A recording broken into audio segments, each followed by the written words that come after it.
Govind Kandar mayor Om Prakash ji सामने लड़े, गोविंद कांडार में भी चुनाव लड़े हैं, वो हो गई है। पुरानी बातें जैसे घड़ी 9, 10, 11 बजाती है ना, फिर वो वापस नहीं जाती, वो आगे एक से चलती है।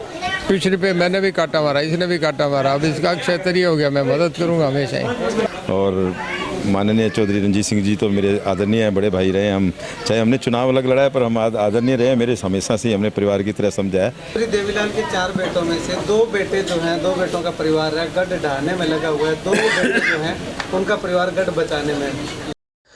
नमस्कार, सामने दिखाई दे रही तस्वीरें ऐलनाबाद विधानसभा क्षेत्र के गांव कागदाना की हैं, जहां पे आपको बता दें कि भारतीय जनता पार्टी और जननायक जनता पार्टी के साझे उम्मीदवार गोविंद कांडा अपने पक्ष में चुनाव प्रचार करने के लिए, मतों की अपील करने के लिए एससी समाज के लोगों के बीच पहुंचे थे। और इसके साथ अगर बात करूं तो गोविंद कांडा के साथ बिजली मंत्री चौधरी रणजीत सिंह भी उनके समर्थन में प्रचार करते हुए दिखाई दिए।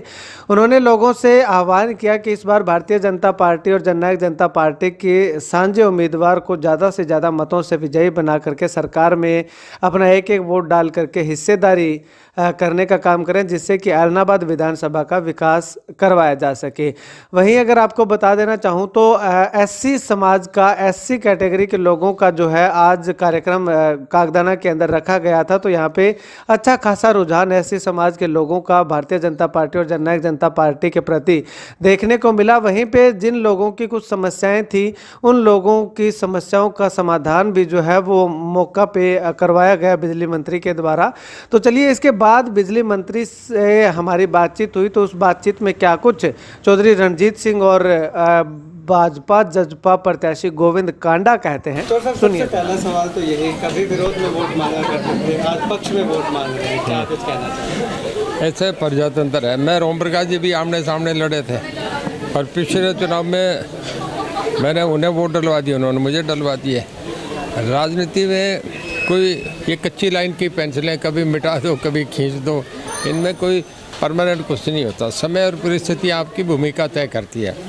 मैं कांग्रेस छोड़ के आया, एक महीने बाद बीजेपी का समर्थन दे दिया, सरकार बन गई, बीजेपी ने मुझे वो सामान दे दिया जो कभी नहीं मिला 30 साल में। तो गोविंद कांडार मेयर ओम प्रकाश जी सामने लड़े, गोविंद कांडार में भी चुनाव लड़े हैं, वो हो गई है। पुरानी बातें जैसे घड़ी 9, 10, 11 बजाती है ना, फिर वो वापस नहीं जाती, वो आगे एक से चलती है। पिछले पे मैंने भी काटा मारा, इसने भी काटा मारा, अब इसका क्षेत्रीय हो गया, मैं मदद करूंगा हमेशा ही।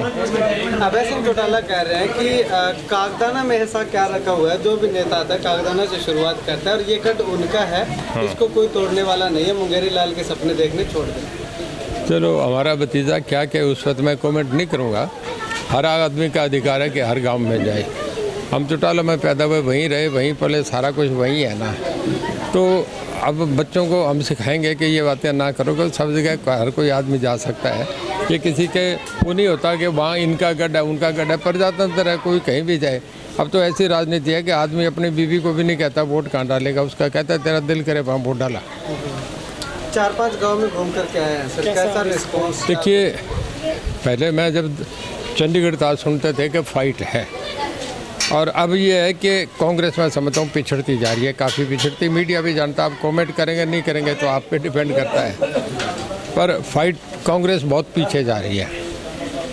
बीजेपी बहुत तेज़ी से उभर आई है।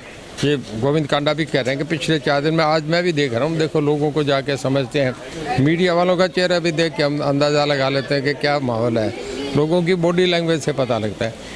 टोटल बीजेपी का लोग समझते हैं कि राष्ट्रीय पार्टी, काम लेने हैं, सरकार है, ऊपर मोदी जी है, नीचे माननीय मनोहर लाल जी हैं, लोगों ने काम लेने हैं और लोगों के काम मैंने करना है, मैं जिम्मेदारियाँ लेके जा रहा हूँ कि मैं करूँगा, तुम वोट दो। चौधरी देवीलाल के 4 बेटों में से 2 बेटे जो हैं, 2 बेटों का परिवार है गढ़ ढाने में लगा हुआ है, 2 बेटे जो हैं उनका परिवार गढ़ बचाने में लगा हुआ है, क्या लगता है? देखिए, गढ़ किसे कहते हैं? गढ़ तो हम है ना, बेटे होते हैं गढ़। अब मैं सरकार में हूँ और गढ़ में कोई कहे कि गढ़ यूँ, तो गढ़ में तो इस वक्त सरकार के आधे मंत्रालय हमारे पास है, चौधरी देवीलाल के परिवार पे ही है। सदा ही तो कोई मुख्यमंत्री प्रधानमंत्री नहीं बनता, गांव में ब्राह्मण का घर भी गांव का सरपंच बन जाता है। ये कोई बात नहीं होती कि वो गढ़, आधे मंत्रालय हमारे पास हैं, 3 मेरे पास है, 14 दुष्यंत के पास है। बताओ, इससे ज़्यादा हमें बीजेपी सरकार क्या देगी? गोविंद जी, क्या कुछ कहना चाहेंगे? तमाम जो सरकार है वो आपके पक्ष में प्रचार करने में लगी हुई है, क्या कुछ कहना चाहेंगे आने वाले समय में और कौन कौन से नेता जो आने वाले हैं? देखिए, भाजपा की बहुत बड़ी टीम है और ये ड्यूटियां ऊपर से लगती है। जिसकी ड्यूटी लगी है वो अपना अपना फ़र्ज़ निभा रहे हैं और माननीय चौधरी रणजीत सिंह जी तो मेरे आदरणीय हैं, बड़े भाई रहे। हम चाहे हमने चुनाव अलग लड़ा है पर हम आदरणीय रहे। मेरे हमेशा से ही हमने परिवार की तरह समझा है और आज वो मेरे प्रचार में यहाँ खुलकर लगे हुए हैं। और अब ये जो 2 तारीख को आप रिजल्ट देखेंगे तो यहाँ कमल खिलेगा, बहुत बड़ा कमल खिलेगा। समान विकास का नारा जो भारतीय जनता पार्टी देती है उस पर अभय सिंह चौटाला ने कटाक्ष किया है कि ऐलनाबाद में वो कह रहे हैं कि विकास नहीं हुआ, तो समान विकास हुआ कहाँ पे? देखिए, विधायक का काम है और उनको कटाक्ष ही आता है करना। कटाक्ष के अलावा उनको क्या किया है? 17 साल में कभी हल्के की बात नहीं करी, कभी कामदाना की बात नहीं करी, तो उन्होंने कुछ मांगा ही नहीं तो कैसे मिलेगा? अब आपका भाई जाएगा तो फिर विकास देखना 3 साल में कितना होगा।